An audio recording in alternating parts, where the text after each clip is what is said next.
Sa puntong ito ay magpapakain ako ng aking alagang pato. Ganito po sila karami.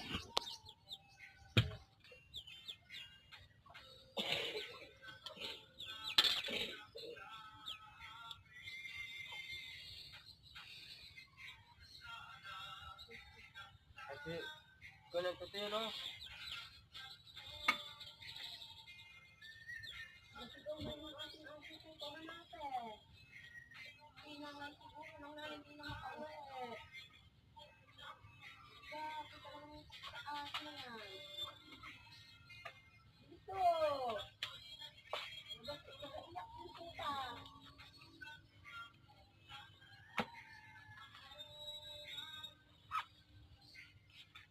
Hoy! Sabi din lang ang anak mo.